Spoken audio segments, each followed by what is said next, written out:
Okay, pag-usapan natin itong nag-trending na balita ngayon patungkol po dito kay Sharon Cuneta at itong si Bongbong Marcos. Okay? Kung saan itong si Sharon ay biniro niya itong si BBM about mali raw ang kanyang choice na pinili bilang vice president. Yan, nagbida-bida na naman itong si Sharon Cuneta. Ang sabi pa nga ng taong bayan na pinaka-reyna ng Orocan. Reyna ng kaplastikan.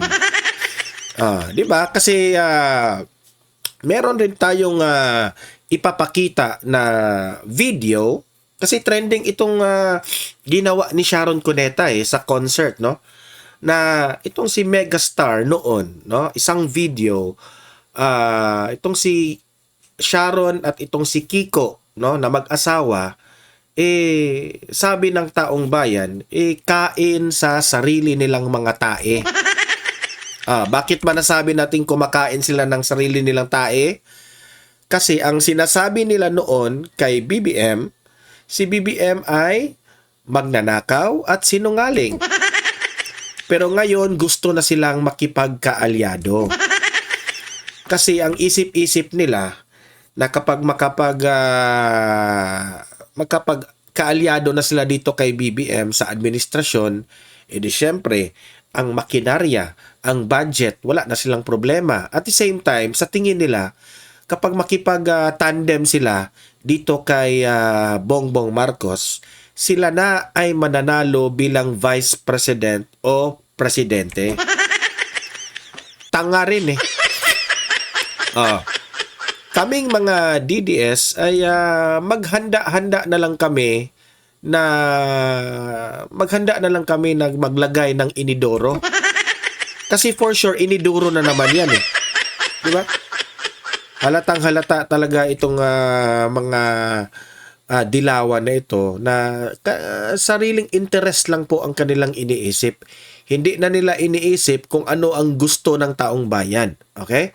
At itong huling video na ipapakita ko sa inyo ay itong Malacanang ay sinagot na ang mga issues tungkol po dito sa mga text messages na booking, na bulgar itong si BBM at itong si Bersamin na may kinaugnayan po sa flood control kickbacks. Ayan.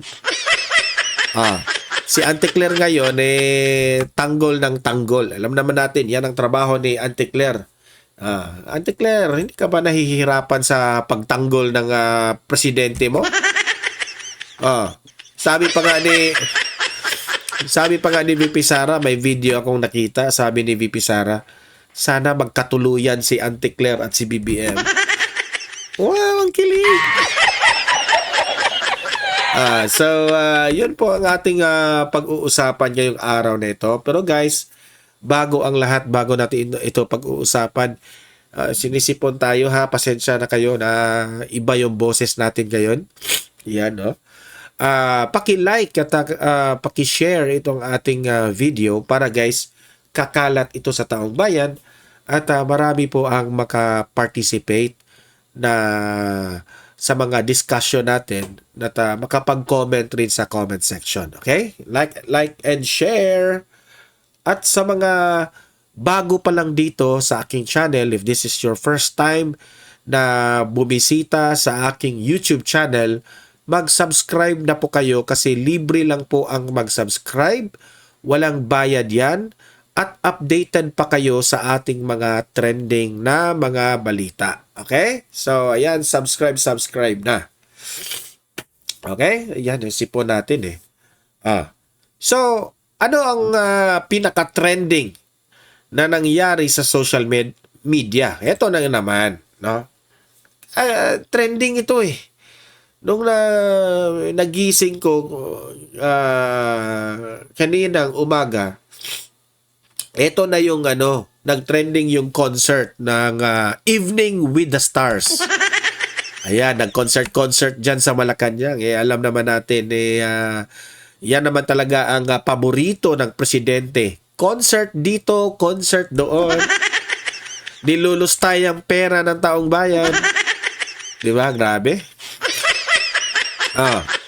So ano ang nangyari? Doon sa concert ay, sabi dito sa Philippine Star ha, biniro ni megastar Sharon Cuneta si Pangulong Bongbong Marcos tungkol sa maling pagpili umano nito ng Vice President noong 2022 election matapos mag-perform sa Evening with the Stars event sa Intramuros, Manila nitong Huwebes, February 12, 2026.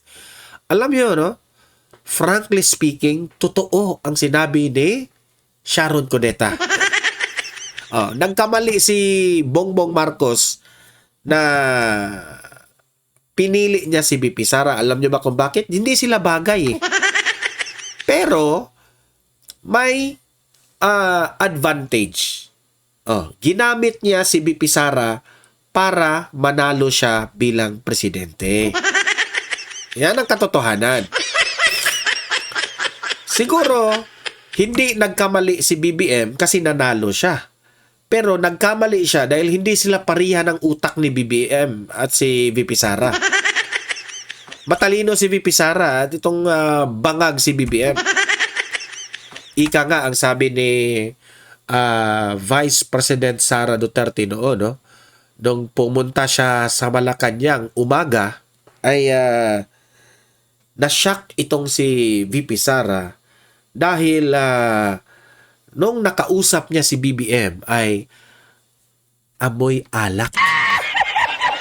Iyo, kadiri. Amoy alak raw itong si BBM. Alam niyo naman, kung i-analyze mo, dyan sa Malacanang, party lang sila ng party dyan. While naghihirap ang taong bayan, while naghihirap ang mga Pilipino, while ninakawan ang taong bayan sa mga flood control anomaly, sila dyan sa Malacanang, party ng party. Grabe, no? Ito yung sinabi ni Sharon Cuneta. Sir, I have only one vice president. Dear kasi nandyan po si Kiko, parang tinuro niya si Kiko. Yan lang raw ang vice president niya. Di syempre, uunawain natin si Sharon kasi asawa niya yan. Di ba? Gusto niyang manalong vice president si Kiko. My date, ayan, si Senator Kiko Pangilinan, tonight. My date tonight. Mali your choice, no? Mali raw yung choice ni BBM. Sorry. Okay. Let's move on sa adya. Syempre, siguro, Sharon Cuneta, no? Kapag tumakbo itong asawa mo na si Kiko Matching ng Vice President ngayong 2028, tingnan lang natin kung mananalo ba siya. Alam mo, Ate Shawi, ha? Sharon Cuneta, idol ka pa naman ng mga 90s, idol ka ng nanay ko, pero ito lang yung masasabi ko. Kung sa tingin mo, Sharon Cuneta, yung asawa mong si Kiko Pangilinan ay mananalo, hindi. Nasusuka na po ang taong bayan sa asawa mo. Totoo, ha? Sharon Cuneta, magre-real talk lang tayo, ha? Alam mo ba ang pinakadahilan bakit hindi mananalo yung asawa mo na si Kiko? Unang-una, super corny. Corny kasi siyang pagkatao eh. Isa dyan, ang dagat. Di ba? Natatandaan mo pa yung ang dagat-dagat niya? Di ba? Corny talaga. Hindi ko talaga alam kung siya ba ay nagpapatawa o seryoso ba siya doon? Pangalawa, ang asawa mo ay cringy. Cringy talaga? Sa totoo lang. Una, may lumabas na video. Anak nyo. Nakalimutan ko yung pangalan ng anak ni Sharon at ni Kiko Pangilinan. na binatikos niya ng binatikos si BBM. Di naman ibiboto yan si BBM, magnanakaw, bla bla bla bla bla bla. Never again to Marcos. Ngayon 2027, 2026 na. Ano na? Ano na? 'Di ba? Yung mga sinabi nyo noon, kinakain nyo na ngayon, 'di ba? Halatang wala mga prinsipyo kayo. Pangatlo, bakit si Kiko Pangilinan ay hindi mananalo? Pangatlo, yung asawa mo, walang bayag. Walang bayag. Walang prinsipyo, di ba? Kasi kung ano-anong mga statements na inilabas niya noon patungkol kay Marcos at ni BP Sara noong 2022 election. Binatikos nila ng binatikos si BBM. Ngayon, halos humalik sila sa puwet ni BBM. Yeah. Yan ang tanong ko sa inyo, taong bayan. Dapat bang tularan itong mga taong ito? Di ba? Sila, gagawin nila ang lahat para lang manalo sila. Itong si Sharon at si Kiko, gagawin nila ang lahat. Kung pwede pang didilaan nila ang puwet ni BBM para lang manalo sila, gagawin nila. Di ba nakakadiri? Kung pwede palang gagawin nila yan. Gagawin nila.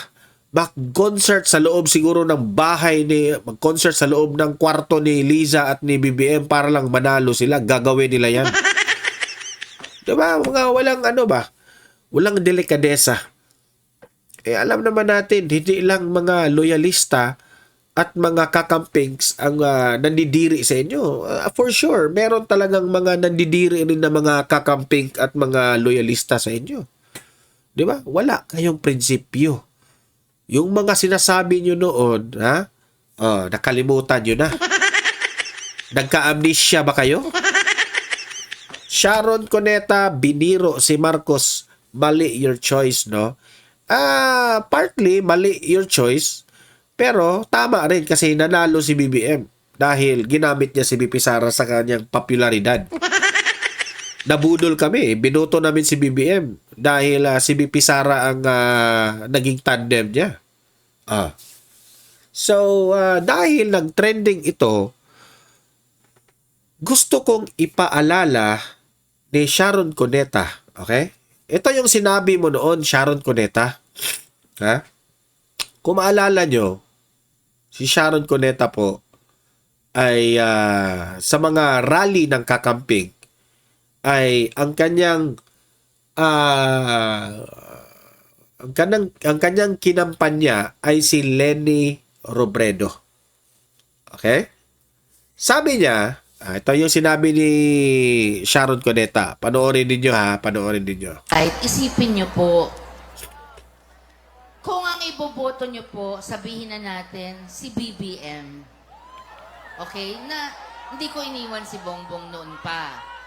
Pero iba kasi yung kaibigan, iba yung may mga anak ka, mulat ka na, at alam mo nang... Si Sharon, no? Halata talaga yung mukha niya na plastic.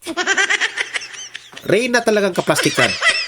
Pasensya na, Sharon, Kailangan mong ipaglaban para sa bayan mo. Okay? If you vote for him and he wins, itong video na ito, year 2022 ito panahon ng kampanya. will have another Marcos sitting in the presidency on the 50th year anniversary of martial law, which his father decreed.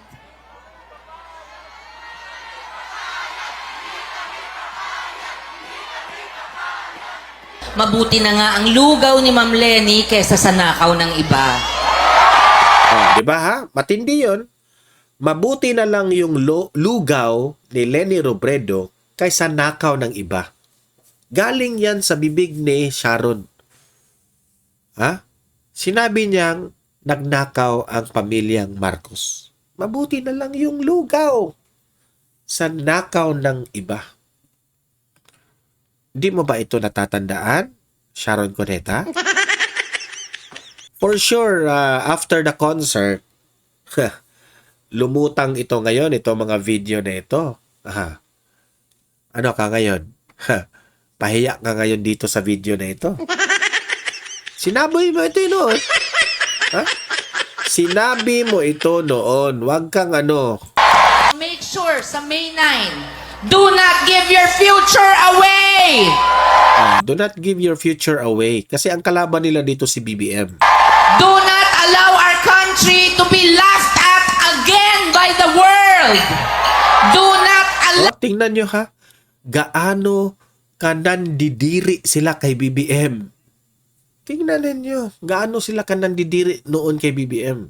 Pero ngayon, halos, kainin na nila yung itlog ni BBM. Weh! Kadiri kayo. Another president who does not deserve to lead. Si BBM raw does not deserve to live, to lead. Okay? Pero ngayon, anong nangyari? Ha? Halos gusto mo nang humalik kay BBM? Yung beso-beso ninyo. Wow. On May 9, we will bring back decency to the presidency. Kayo na. Kayo na ang mga disente. Yang hiya naman kami. Kayo na ang disente. It's too big. Diba? We will vote for the strongest woman I know, Leni Robredo. Diba? So, unang-una, taong bayan, dapat ba nating iboto itong si Kiko Pangilinan? Ano yan seryosong tanong yan. Iboto nyo ba itong this type of mga candidates? Si Kiko po is Kiko Pangilinan. Si Kiko po ay full of kaplastikan. Yung tipong ang nakikita ko niya bilang senador, yung magpa-as if ba na matalino, merong alam. Pero, tingnan nyo, paano siya pinangaralan ni Marcoleta. Di ba? Pinahiya siya ni Marcoleta. Doon sa usaping West Philippine Sea. Ngayon, si Sharon, sa tingin ko, swerte itong si Kiko Pangilinan noon. Kasi,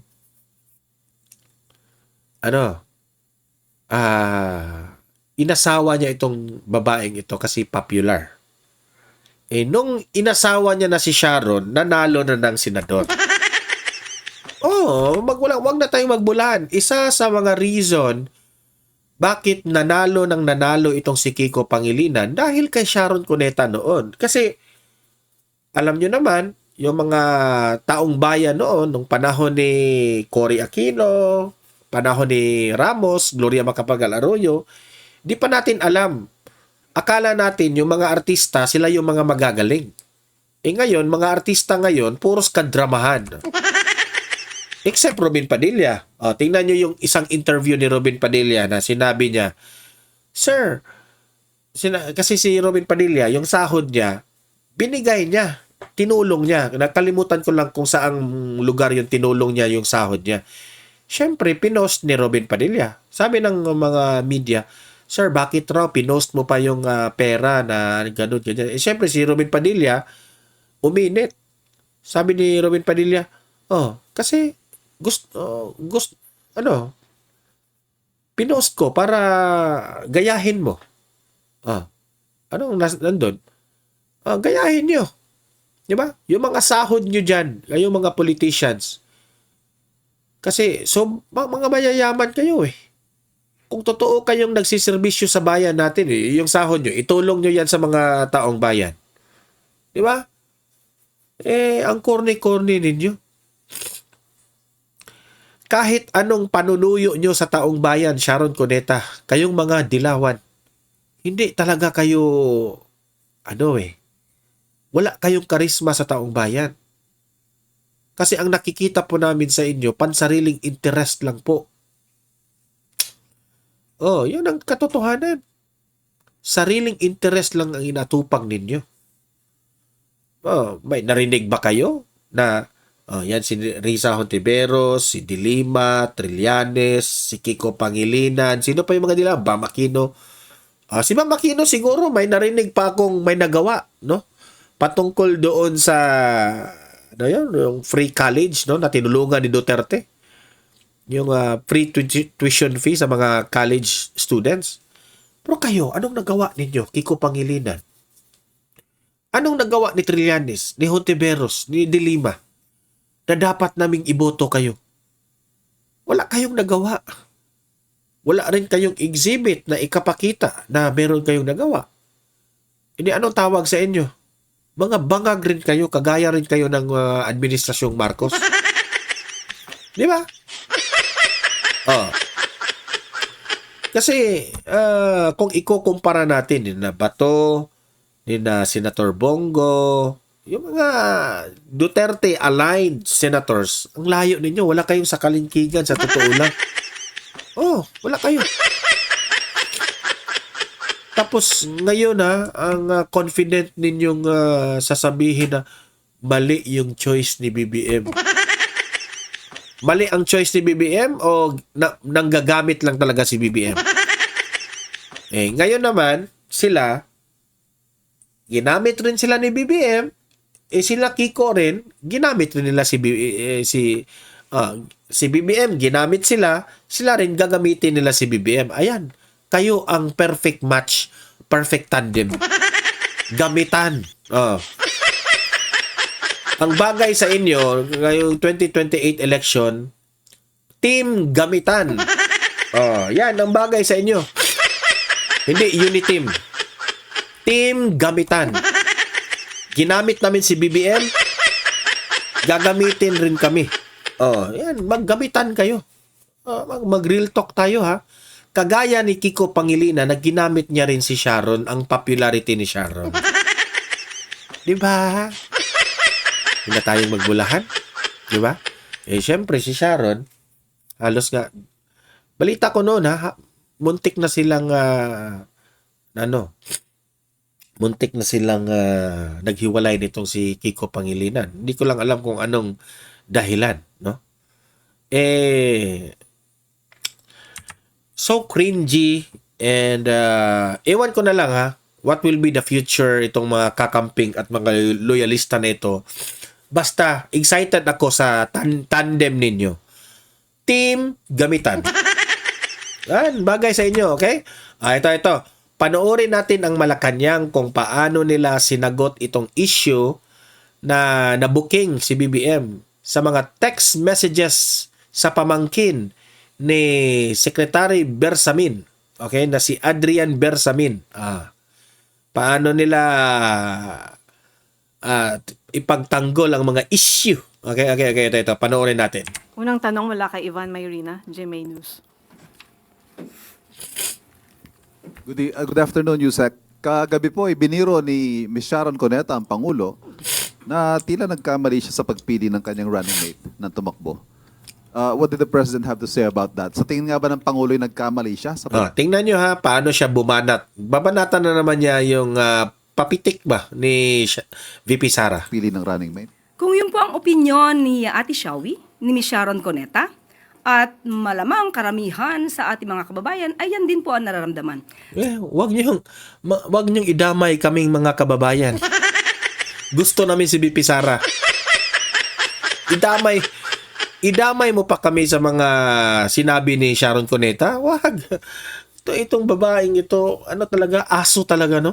So, opinion po yun ni Ms. Sharon Cuneta at nakita po natin na napangiti lamang ang ating Pangulo. At wala ho siyang binanggit na anuman, pag-agree or pag-disagree doon sa statement na yun? Wala po. Nagandahan lamang po siya sa awiting bituing, walang ningning. Salamat po. Siyempre, plastikan. Kagaya mo, Auntie Claire. Same feather flocks together. Tingnan yung mukha ni Auntie Claire Castro. Plastic rin eh. Sunod na tanong mula kay Christian Yusores, DZMM. Yusek, may we ask for the palace for action on the alleged text messages between the President and former Undersecretary Adrian Bersamin, indicating that the President has knowledge on the alleged kickbacks received by high-ranking officials sa flood control projects? Actually, ang House of Representatives ay ginawa na po nila ang kanilang mandato. Sumunod sa proseso at natapos po ang usapin na sinasabing wala pong anumang basihan. Sa ngayon po, ang anumang pinapahid na issue ng korupsyon sa Pangulo ay atin pong pinasisinungalingan. Nakatuon po ngayon ang Pangulo sa pagtatrabaho para paunlarin ang ating bansa. Nandiyan ka na naman sa nagtatrabaho ang Pangulo. Ang anumang paninira ng walang anumang basihan ay hindi dapat nagamit or magamit na armas para pahinain ang tiwala ng taong bayan sa ating gobyerno. One follow-up lang, ma'am. Some congressmen po are urging the Blue Ribbon Committee in the Senate to investigate the said allegation. And even si Congressman Leviste po, sabi niya, he has more evidences to prove that the President was aware of the kickbacks. Your comment po. Yan, tataranta na kayo. Kasi once ilalabas ni Leandro Leviste yung text na yan, good luck sa inyo. Opinion nila yon. Follow-up question mula kay Ivan Mayrina, GMA. Yusek, mga appointees po ng Pangulo, itong pinangalanan si Undersecretary Adrian Bersamin na apo sa pamangkin din ng dating Executive Secretary. Doesn't the President see it fit na sabihan po itong mga dati niya appointee na magsalita at sila mismo ang magpasinungaling sa mga akusasyong ito? Hindi po natin po mapipilit kung sino man ang gusto magsalita at ayaw magsalita. Basta po ang Pangulo, isinususog niya po ang accountability at transparency. Follow-up question mula kay Chona Yu. Yusek, can the palace categorically deny that there is no such communication na palitan ng communication between the President and Yusek Bersamin? Nakita niyo na po ba yung communication? Sinasabi niya pong Ay? nandito na ang Taray. pera. And then Nakita niyo na President po ba? Replied. Nakita niyo na po ba? Sa mga balita po, sinabi po na... So, wala pa rin po kami nakita. So, sorry, is that a challenge to those who are claiming that there are such communications to show them? Paano po natin mabibigyan ng katamang ang kasagutan, matalinong kasagutan, kung wala naman po pa tayo nakikita? Follow-up question mula kay Evelyn Quiroz, Filipino Mirror. Good afternoon, Yusek. Bali, hindi po magpapaimbestiga wala pong magiging aksyon ang Pangulo kasi po napakabigat po ng akusasyon na ito. Wala po ba siyang gagawing pag-iimbestiga or wala pong hakbang na gagawin? Even before, wala pa po itong issue na ito. Ang sinabi po ng Pangulo, moving forward po ang administrasyon para po sa usaping pang-ekonomiya. At kung ano man po ang dapat namin imbestigahan, yan po ay ibinibigay na po sa kamay ng Ombudsman, DOJ at ng ICI. Follow-up lang po, Yusek. So may balita rin po na may affidavit na ginawa si Yusek Bersamin. Handa po ba ang palasyo na sagutin ito sa takdang panahon? Hindi po tayo makakapagbigay muli ng anumang categorical na answer dyan hanggat wala pa po tayo nakikitang anuman. Thank you. Sunod na tanong mula kay Rafi Ayeng, Daily Tribune. Good afternoon, Yusek.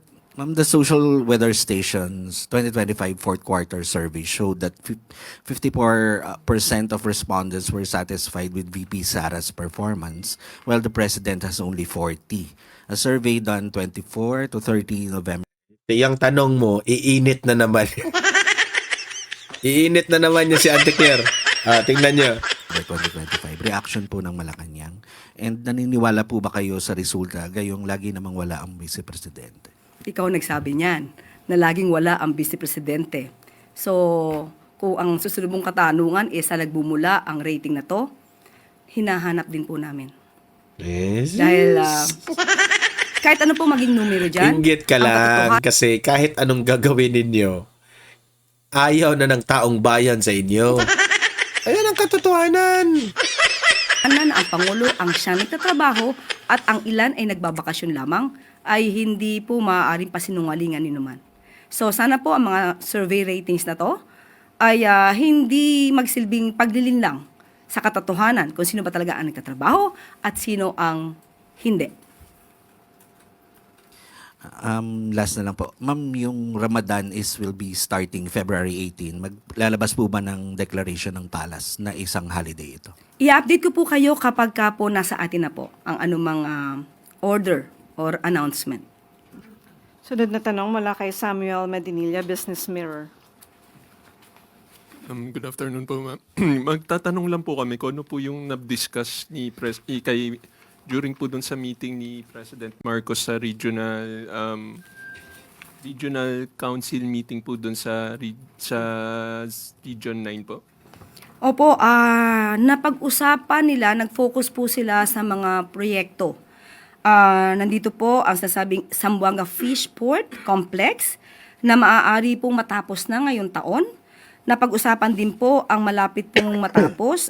In 2 years, matatapos po ang Sindangan Bayog Lakewood Road, Improving Growth Corridors in Mindanao Road Sector Project, Daang Maharlika Improvement, Western Nautical Highway Network Improvement, and coastal roads along Rock Dive-In, Crystal, Azul Mar, Love, Pangpang, and Sola Beaches. At ang nais po ng Pangulo at inutos po niya, lalong-lalo na po sa DepEd na i-prioritize po ang mga education and skills training, pati po ang pagtapos ng mga proyekto na siyang magpapaangat sa buhay ng Pilipino, makakapag-improve sa education at magkaroon po ng modernisadong agri-fisheries development projects. Follow-up lang po, ma'am. Doon po sa mga projects na yun, wala pong binigay si President Marcos na gusto niyang matapos before mag-SONA siya sa July po. Ang nais po malamang po itong hindi po natin na malalaman kung ito'y matatapos before the SONA. Pero yung pong bilanggit ko po kanina na Zamboanga Fishport Complex ay matatapos po ngayong taon. Thank you po. Thank you. Sunod na tanong mula kay Ann Soberano, Bombo Radyo. Yusek, good afternoon po. Yusek, kahapon nagsimula na po yung public consultation ng Kamara sa panukalang Anti-Political Dynasty Bill. Ano po yung reaksyon ng Malacanang? May rekomendasyon po ba ang palasyo para maging inclusive po ang public consultation? Nung nabanggit po ito mismo ni Senator Riza Hontiveros sa LEDAC at nalaman po niya na nagkoconduct na po ng public consultation, ay natuwa po ang Pangulo dahil ang nais po ng Pangulo ay maisabatas po ang nasabing bill, Anti-Political Dynasty Bill, dahil yan din po ang nais ng ating mga kababayan. Ma'am, follow up. Sakali pong hingin na maging urgent bill, sisertipikahan po ba ito ng Pangulo? Kapag ka po naibigay na po yung version ng dalawang kongreso, para po malaman kung dapat po ba itong i-certify as urgent, depende po yan sa provision, makakaasa po kayo dyan. Salamat, ma'am. Sunod na tanong mula kay Julie Baiza, 1PH. Hi, Yusek. Good afternoon po. Si Vice President Sara Duterte naniniwala daw po na may mga nagawang impeachable offense ang Pangulo. Una raw po yung pagpirma sa budget na alam daw ng Pangulo na galing sa bill na may mga blank pages at meron daw po... Yan, pinainit nyo na naman yung ulo ni Auntie Claire. Sa tanong na yan.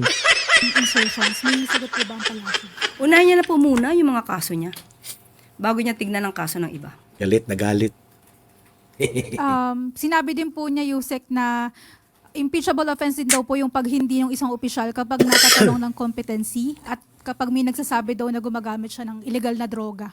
Unahin niya po yung sarili niya. At siguro mas maganda itanong niya yan sa kanyang ama. Nagalit. Napikon. Sunod na tanong mula kay Tristan Madalo, News Watch Plus. Good afternoon, Yusek. Same po galing po sa naging interview ni Vice President Sara Duterte.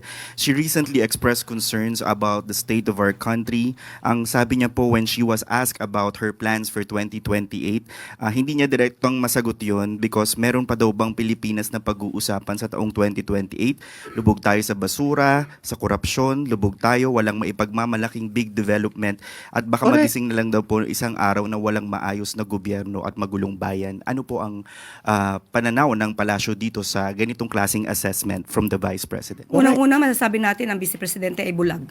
Hindi niya nakikita kung anong ginagawa ng Pangulo. Kanina lamang po ay kababanggit natin kung ano magandang proyekto ng Pangulo patungkol sa ating transportasyon, patungkol sa ating edukasyon. nananatili siyang bulag dahil malamang ay hindi niya pinanonood or ayaw niyang panoorin kung ano nagaganap na katotohanan sa mga Nagmamayabang pa kayo sa mga achievements ninyo? Na halos wala kayong achievements? ginagawa ng Pangulo at ng administrasyon ngayon. Nakakalungkot lamang dahil yan ay galawang Duterte. Kasi love namin ang mga Duterte. Kayo, inggit kayo. Inggit talaga sila. Showing the characteristics of an emotional vulture. Wala kaming paki. Love namin ang mga Duterte. Isang buitre. Nagpapanggap na concern? Basta ito lang yung masasabi ko sa iyo, Auntie Claire. Tingnan natin sa 2028 ha. Kung hindi ba kayo manlumo.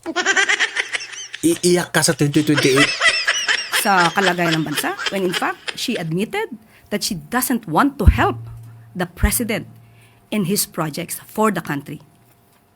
Drama, pero walang gawa. Weh. Another question. Follow-up Galit lang ka po. lang. In response naman to your statement sa kanya noon nung tinanong po siya, tinanong po kayo about yung claim niya po about the senators. At the end of your statement, you said just tell it to the Marines. Ang sabi po ni Vice President Duterte that your earlier, yung statement niyo po ay hindi na dapat pinapakinggan at pinapansin dahil daw po Totoo naman eh. Dapat ba natin pakikinggan yung aso? Aso yan eh. Di yan tao. mundo nakikinig sa statement nyo at nagdadala raw po kayo ng kahihiyan. Unang-una, meron ka pala, hindi ko pala nasagot yung sumunod mong tanong kung meron pa bang bansa. Right? Meron pa ba tayong bayan sa 2028? Yun muna yung unahin natin. Ang kanyang sabi ay malamang wala nang maging bansa or Pilipinas sa 2028. Kung ang kanyang hula ay magkakatotoo, malamang mangyayari yan kung ang isang leader na iboboto sa 2028 ay isang Manchurian candidate. Inggit ka lang. Kasi hindi na kayo mananalo eh. Isang puppet na. Totoo. Wala na kayong mundo. Wala na kayong bansa. Kasi alis na kayo dito sa bansa na ito. Di ba?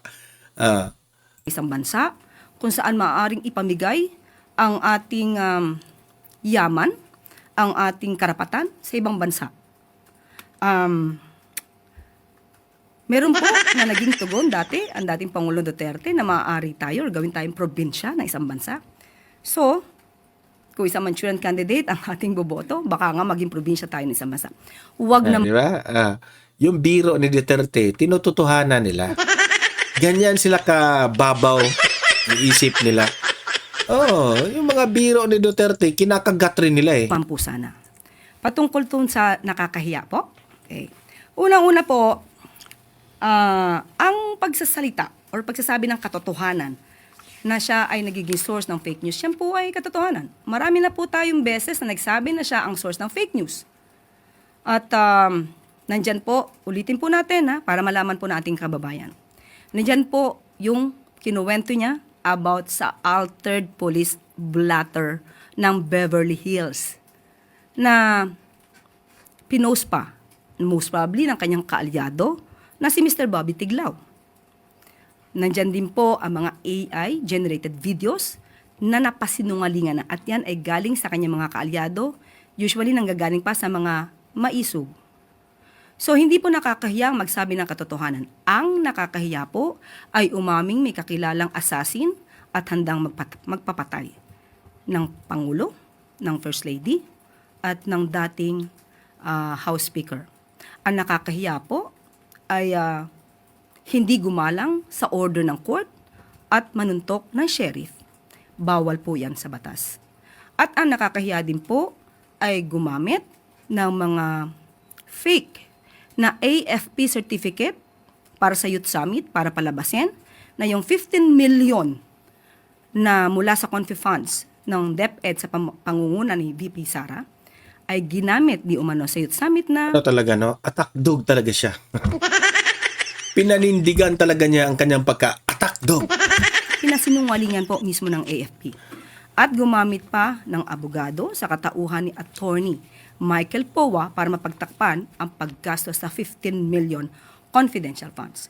Yan po ang nakakaya. At ang isa pa po, sabi po niya ay nakakaya tayo sa internationally. Totoo Ay naman mas eh. nakakahiya po yata ito. Dahil ito mismo ay na-news. At nandyan pa po ang kanyang muka kung saan ipinakita dito isang vice presidente nag-threaten with her assassin laban sa Pangulo. Yan ang banat nila. Mas nakakahiya po ito. Hindi. Mas kayo yung mas nakakahiya kasi pinirmahan nyo ang biggest scandal ng flood control. Magnanakaw. At muli, kung ganito lang po rin lang ang ating magiging leader, mag-isip-isip po tayo. Follow-up question mula kay Mads Moratillo, Net 25. Hi, ma'am. Regarding din po dun sa sinabi ni VP Sara sa isang interview, ang sabi niya ay kung magkakaroon pa raw ba ng eleksyon sa 2028 kasi kaduda-duda daw po yung galawan ng administrasyon ngayon, mag-iisip ka, bababa pa ba ito? Hindi, may mangyayari bang eleksyon o wala na? Thank you po. Yan pa, yung mga ganyang klaseng pananalita, manggagaling mismo sa vice-presidente, alam naman niya po kung ano ang sinasabi ng batas. Abogado siya. Sana ginagamit naman po niya ang kanya. Ganyan naman talaga yung mga Marcos eh. Ayaw ng eleksyon. Tingnan nyo yung tatay niya. Ilang years nagserbisyo.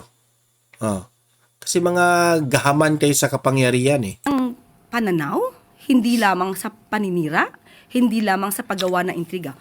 Well, anyway, batid natin na ang sarili niyang ama mismo ay magaling gumawa ng intriga. Baka ganun po ang naging pananaw niya rin sa buhay.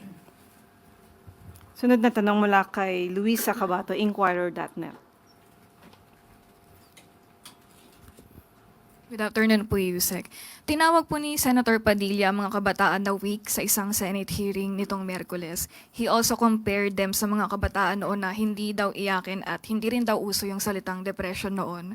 And isa sa mga factor dito ay yung paggamit daw po ng social media. Ano po yung komento ng Palace tungkol dito sa statement niyo? Alam mo, ang opinion po ay hindi naman po natin dapat pang bigyan ng anumang tugon. Malamang lamang po ay mayroon lang gustong iresolba ang senador sa mga issues ngayon. Pero in general, hindi po naman dapat nating sabihin na ang ating mga kabataan ay mahina. Dahil ang kabataan ang siyang pag-asa ng bayan. Dapat manatili sa puso natin, sa isip natin, itong aral ni Dr. Jose Rizal ng kabataan, ang Plastic, pag-asa ng plastic bayan. ka, Kaya nga ang plastic ka. Pangulo, pinagbubuti ang mga programa para sa edukasyon, pangkalusugan, lalong-lalo na sa mga kabataan. Kung meron pong gustong iresolba si Senator Robin Padilla, siguro tignan na lamang po natin kung ano ba talaga yung nais niya para sa kabataan. But what are the implications of such statement coming from a senator to those who are already struggling from depression since it was mentioned sa hearing po? Mahirap pong manghusga kung ano ang magiging implikasyon nito. Siguro tignan na lamang po natin kung ano ba talaga ang nasa isipan at puso ng butihing Senator Robin Padilla. Huling tanong mula kay Alvin Baltasar, Radyo Pilipinas. Yusek, good afternoon po. Yusek, hindi ko alam kung napanood niyo po yung bahagi nung sinabi ni VP Sara na nagbigay siya ng mensahe patungkol sa Valentine's Day sa inyong dalawa ni Pangulong Marcos. At ang bahagi po ng message niya, magkatuluyan daw sana kayo ng Pangulo. Reaksyon po ninyo at meron po Katuluyan kayong sila. Valentine message din sa kanya. Napanood ko po yan. Dahil sa isang TV network ay Oy, kinikilig. Magkatuluyan na sila ni BBM. Lagot ka kay Liza. tinranslate yung kanya sinabi sa lengguwahe na Tagalog. So napanood po natin yan kung paano pa siya tumawa na may halong mali siya ang dating sa aking pananaw. So, ganito po bang leader tulad ni VP Sara ang dapat nating hangaan at dapat nating ilagay sa pedestal? Ang anumang salitang nagagaling sa kanya ay puro paninira. puro insinuation, puro ka-immoralidad. Ang Pangulo po ay Pikon. mayroong pamilya, mapagmahal na asawa, Di ka mabiro? mabuting ama. At ako rin po ay may pamilya. So sa isang tulad na ni Vice Presidente na magsasalita ng ganito, ito po ay napakababa bilang babae. At sa mga ganitong sitwasyon, yung kanya mga kaalyado na nagmamarunong sa communications at mga propagandista, isang hiling. Maaari niyo po bang turuan ang Vice Presidente sa kanyang communications? Bigyan niyo po ng Comms 101 We. para magkaroon naman ng konting or Pikon. rather, katiting na Pikon. pagka-statesman. At ang aking message, Valentine message sa kanya, VP Sara, spread love. Not fake news, not immorality. Don't be a Chucky. Corny. May voting question po mula kay Helen Flores. Ang corny. Para sa inyo daw po, what is love? Wow. Love is my own Chucky. Husband ko, name niya ay Chuck. Oh, inamin na niya, na Chucky siya. Kamukha mo nga si Chucky eh. Yan na. Balik sa'yo, Yusek. Nako, paano kung surprise po yan kay First Lady? I-announce na natin. Ayan na, so ganyan po ang asal ng isang attack dog sa Malacanang. Handa na pa ba yung mga comment niyo sa comment section? Okay, babasahin natin yan. Paki-like, paki-share itong video na ito at mag-subscribe na kayo dito sa Donmar TV para updated kayo sa mga trending na balita ni Auntie Claire, ang mga hari ng kaplastikan at hari ng kaatakdugan. See you in my next video. Have a great day, have a great night. God bless po sa ating lahat. Mabuhay ang Pilipinas and God save the Philippines. Bye-bye.